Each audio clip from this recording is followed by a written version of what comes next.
Jumpa lagi kawan-kawan, dimanapun kalian berada, pasti sangat bahagia karena Anda sudah memperoleh segalanya di dunia ini. Kalau tidak memperoleh, ya udahlah, gak apa-apa. Tanpa mengurangi rasa hormat kepada kalian, mari kita langsung capcus ke dalam berita terupdate kali ini.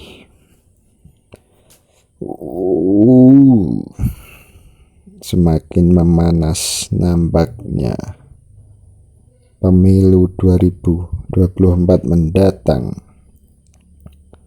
cukup menjadi ajang partian terbesar di tahun ini ya Ngabi ya.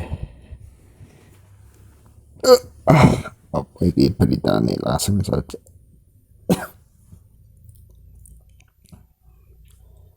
Dari CNN Indonesia, catatan performa 3 capres di debat pertama Pilpres 2024. Komisi Pemilihan Umum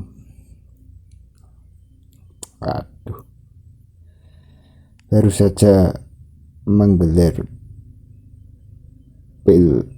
debat pertama Pilpres 2024 pada Selasa malam. Di debat perdana ini 3 calon presiden yang berdebat tanpa cawapres.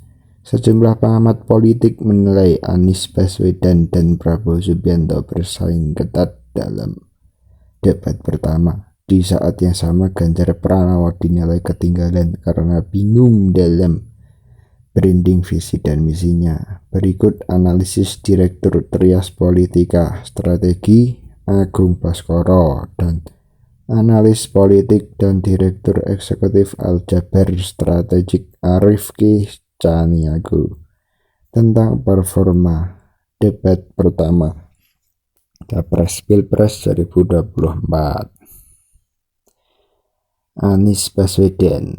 Agung menilai Anies mendominasi debat pertama dengan retorika yang baik. Dia menilai Anies punya keleluasaan menyerang gagasan 2 kandidat lain karena mengusung visi perubahan. Ia menilai 3 kandidat punya kesiapan yang sama menghadapi tema debat kali ini. Di segmen 1, 2, 3, Prabowo dan Anies imbang, Ganjar keteteran. Sisanya Anies unggul ketimbang 2 lainnya, kata Agung saat dihubungi CNN Indonesia.com. Dia menilai Anies juga diuntungkan dengan ketidaksiapan Prabowo pada sesi tanya jawab. Anies pun diuntungkan dengan pertanyaan-pertanyaan Ganjar yang justru memberi panggung untuk dirinya. Arifki menyoroti penampilan Anies yang fokus mencitrakan diri sebagai seorang intelektual. Hal itu tercermin dari berbagai paparan data. Selain itu, Anies sering melabeli jawaban pesaing-pesaingnya dengan kurang komprehensif ataupun menanyakan data. Anies kan berupaya menunjukkan intelektual, dia punya riset saintis untuk menjawab pertanyaan dia. Ingin membangun persepsi dia punya data, ucap Arifki. Kemudian Prabowo Subianto.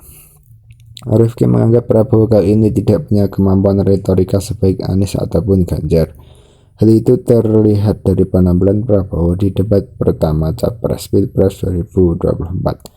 Meski begitu, Arifki menilai Prabowo cerdik dalam mengambil hati publik. Ia menyoroti gimmick Prabowo seperti "sorry ataupun Mas Anies saat menjawab serangan 2 kandidat lainnya. Prabowo juga membaca sekarang era media sosial, makanya jawaban yang dipilih Prabowo simpel dan gampang dipahami publik. Besok seminggu ke depan mungkin akan viral di TikTok karena caranya lucu, ujar Rifki. Sementara itu, aku melihat Prabowo banyak membuang peluang. Prabowo sering tidak memanfaatkan waktu yang masih tersisa untuk menjawab atau bertanya. Dia melihat sebenarnya Prabowo dan Anies imbang selama 3 sesi pertama, namun Prabowo tak mampu memaksimalkan 3 sesi berikutnya. Segmen 4-6 Prabowo kedodoran. Kemudian Ganjar Pranowo. Performa Ganjar dinilai tak segemilang Anies dan Prabowo. Rifki menilai Ganjar kehilangan panggung karena debat panas Prabowo dengan Anies. Selain itu, Ganjar tak mampu menawarkan visi jelas. Di saat yang sama, Prabowo tegas memperjuangkan keberlanjutan dan Anies menyerukan perubahan. Ganjar juga tidak jelas daya tawarnya, atau mungkin ada segmen pemilih Ganjar yang berpotensi lari ke Prabowo, kata Rifki. Agung mengatakan Ganjar terlalu banyak memberi umpan matang ke Anies. Pertanyaan-pertanyaan Ganjar justru menjadi ruang Anies untuk mencuri poin. Satu-satunya panggung Ganjar adalah saat menyerang Prabowo dengan isu HAM. Namun Prabowo mampu bertahan dengan apik. Poin terus dari Ganjar ini yang paling mencolok soal HAM.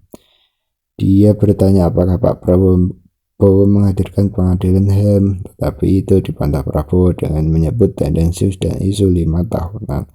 Ganjar jadi tidak mendapat poin penuh, ujarnya. Wow, sangat panas sekali debat capres pertama. Sangat panas ya ngap ya. Dari berita tadi dapat kita lihat bahwa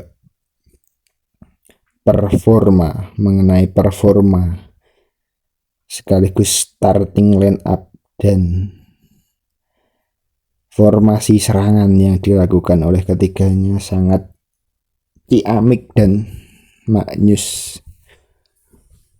Dimana skornya berapa? Dari match debat yang pertama dari ketiga paslon, biasanya tandingkan kalau pertandingan kan 1 lawan 1 tim, 1 tim lawan 1 tim lah. Ini pertandingannya 3 sekaligus ya ngam ya. Cukup berbeda karena ini adalah pertandingan paling akbar, paling biggest di abad ini ya ngap ya. Sangat luar biasa performa dari Anies Baswedan, sangat gemilang. Dinilai dia mempunyai jiwa orator yang sangat hebat, diplomasi yang sangat mantap, dan podcast, dia berbakat menjadi podcast yang hebat ya. Sangat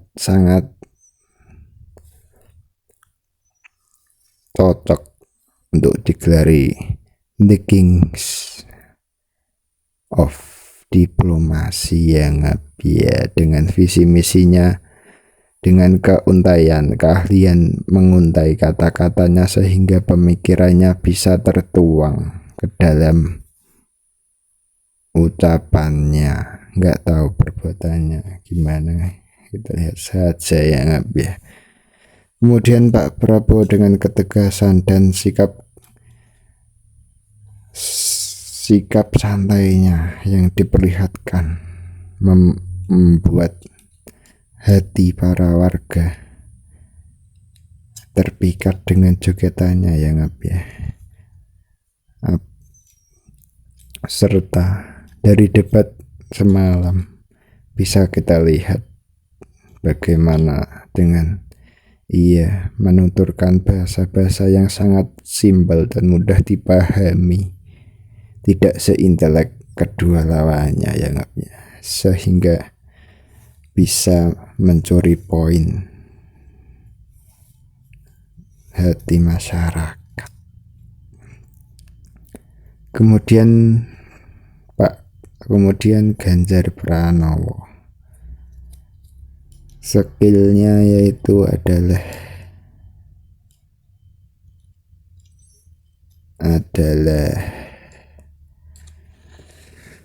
kemampuan orasi dengan gaya yang khasnya Ya sederhana saja. Nggak tahu lah, sulit soal politik. Saya mumet. Dari survei dari para pengamat politik, dari menilai ketiga performa pemain inti dalam ajang ini, Pak Anies memperoleh poin 4 dan Pak Prabowo memperoleh poin 3 dan Pak Ganjar memperoleh poin 2. Di leg pertama ini dimenangkan oleh Pak Anies Baswedan. Yeay. Sungguh cukup kita selesaikan saja. Terima kasih.